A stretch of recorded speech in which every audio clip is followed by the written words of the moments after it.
Hello, this is my regular now Friday video to share my reflections on the week. And this week I have spent a couple of days at Women of Silicon Roundabout, a conference for 6,000 people, not just women, I'm glad to say, discussing various things related to tech and the people in that industry. And now that I am no longer a woman in tech, I wasn't talking about the sexy future of technology. I was there to talk about how to best support leaders in technology to be the best version they can be, and largely be an advocate of being themselves. Sorry, I'm just expecting a child to run towards me any minute.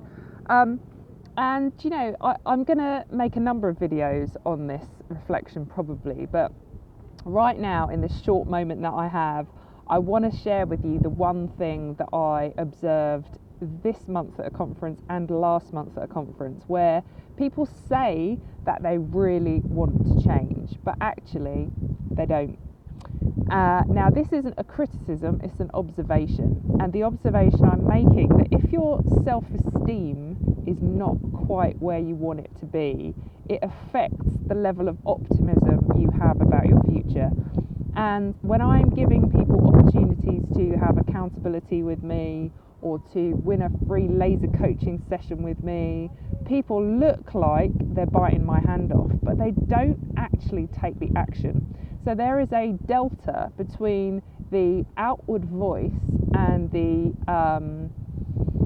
inner fire, let's call it, that is going to get them to actually take the action.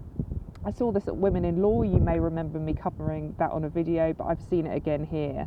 I had 20 pieces of paper which are effectively an application form to win a coaching session with me. People were clamouring to get their hands on those forms. Hardly, out of the people that wanted those forms, some of them decided that it wasn't even worth leaving their seat for. Some of them decided that they got up, they saw a group of people in front of them, and they decided, it's too hard, there's too many people in front of me.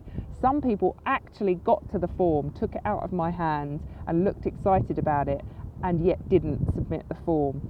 So the point of this story is there are multiple points in your journey between where you are now and where you want to go that are going to challenge you to keep going.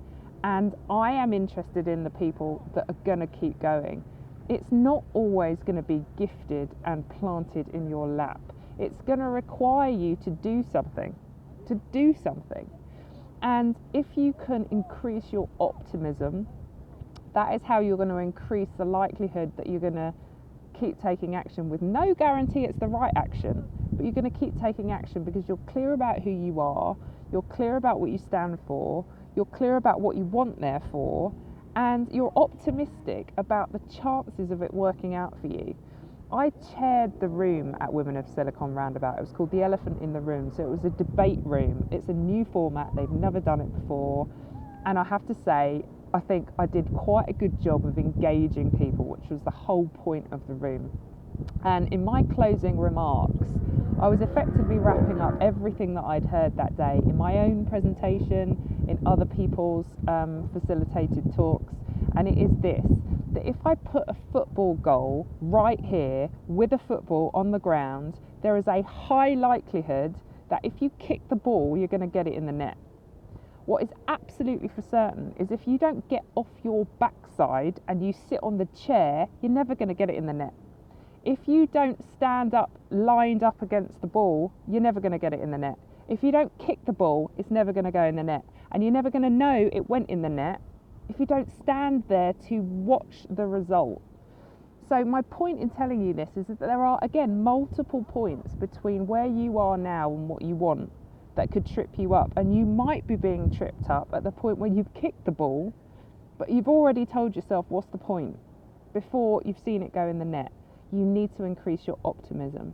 If you would like my help in doing that, please do that by reaching out by private message. I know lots of you since Women of Silicon Roundabout have been private messaging me, and I am so grateful. I love hearing your feedback.